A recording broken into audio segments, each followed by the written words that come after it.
Sa video na ito, balikan natin ang ilang sikat na aktor sa Pilipinas na nasangkot sa mga kumakalat na malalaswang video.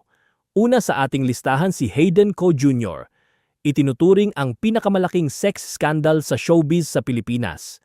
Kumalat ang mga video niya kasama sina Katrina Halili at Maricar Reyes na kinuha ng walang pahintulot. Nahaharap si Hayden sa kaso at na-revoke ang kanyang medical license noong 2009. Matapos makipag-ayos kay Doktora Vicky Bello na ibalik ang lisensya niya noong 2014. Ngayon, aktibo na siya sa medisina at debotong Kristiyano. Pangalawa, Chito Miranda. Noong August 2013, kumalat ang private video niya kasama ang nobya na ngayoy asawa niya na si Neri Naig. Ninakaw ang video mula sa kanyang hard drive. Sa halip na maghiwalay, mas tumibay ang relasyon nila. Ikinasal sila noong 2014 at ngayon ay masayang pamilya. Pangatlo, Wally Bayola. Kumalat ang video niya kasama si E.B. Yosh. Dahil pamilyado, naging malaking issue ito. Nag-live siya sa Itbulaga ng halos 6 na buwan. Noong 2014, bumalik siya at humingi ng paumanhin sa publiko.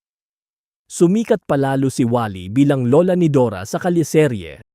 Pang-apat, Nico Natividad. Nito lamang 2026, kumalat ang video niya kasama ang ibang babae habang kasal kay Chelo Mae Eusebio.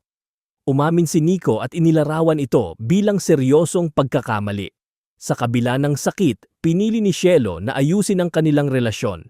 Nagpasalamat si Nico sa second chance at umapela sa publiko na huwag idamay ang pamilya. Panglima at panghuli sa ating listahan, Mark Anthony Fernandez. Inamin niya na siya ang lalaking nasa kumalat na video noong 2024. Ayon kay Mark, nahack ang kanyang phone at ikinalat ang video. Binigyang diin niya na hindi siya ang nag-initiate ng pag-record at mas pinili niyang maging tahimik matapos kumalat ang video. Iba't iba ang reaksyon ng mga artista sa kanilang mga kontrobersya. May ilan na bumangon, may ilan na kinailangang humingi ng second chance. Sa huli, ang katatagan at pag-asa ay mahalaga sa personal na buhay at career.